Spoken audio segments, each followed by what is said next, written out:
So 2020 was a total dumpster fire. I mean, that is the narrative that we've all been going with, and we know it's true. I think for a lot of us, 2020 was sort of this range from obnoxious to total disaster. And considering that this has been such a tough year, I know a lot of us are saying things like, oh my goodness, I can't wait for 2020 to be over. 2021 is going to be so much better. And it's so interesting to me because I know we all want 2020 to be in the rearview mirror, but I think we know from experience that just because a clock ticks to another hour or a page of a calendar is turned over, that doesn't mean that we're just going to be able to shed all the chaos and consternation and problems that were just happening the year before. I mean, the garbage from one year almost always moves over into the next. A year is just a time frame, right? There's no magic power at the change of an hour that's going to change that reality. And yet that's sort of been our mindset because I think we're desperate, right, for change. And I look at Chuck Swindoll. He said this amazing thing once. He said that life is 90% how you react to things and 10% what happens to you. And that kind of flips things on its head because I think we think it's the opposite. And for me, in my own life, I found that to be true. And so today, rather than diving into a political or a cultural rant, I wanted to do something else. I wanted to encourage you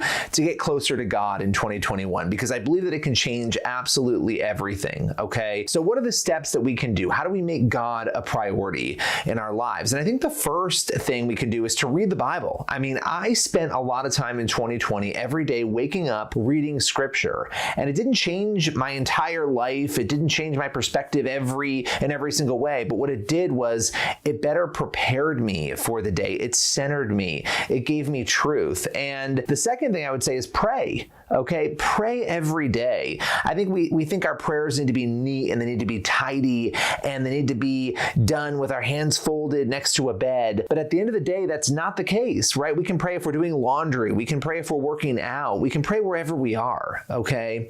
And so prayer is the second thing. And the third thing, okay, that we can do to get closer to God is to watch what we're taking in. I know this might sound weird, but our entertainment, our music, the messages that are in our TV shows and our movies, the things that we're watching, I've really struggled with this, but if we want to get closer to God, paying attention to what we're taking in really matters, okay? And it transforms us. Entertainment transforms us. Music transforms us. And if we're concerned with those things, we should actually be paying attention to what we're letting into our heads and our hearts. Now, the fourth way we can get closer to God is to choose a consistent way to do something amazing for people around us. Choose goodness, okay?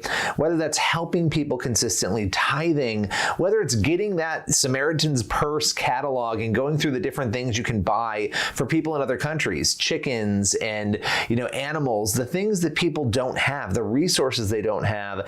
There are amazing ways to give back and do it in a consistent way. We've found that helps our kids learn gratitude in my family, that it helps us remember gratitude and just take steps to change the things around us. We can't control what happens in life, right? But we can control how we react to it. And so when we're looking at the world around us, we're trying to make sense of it, and we don't have that control. We can rest in God. And when we get closer to Him, we know how to do that. And so even if 2021 is a bigger dumpster fire, getting closer to God prepares us to deal with whatever is going to come our way. And listen, a lot of the stuff I'm saying might sound crazy to you, or you might not understand it. And so I would actually encourage you, crack open a Bible, go on your cell phone, look it up. If you don't have a Bible, go to John 3 and read what Jesus says, because that helps put this all in perspective, okay?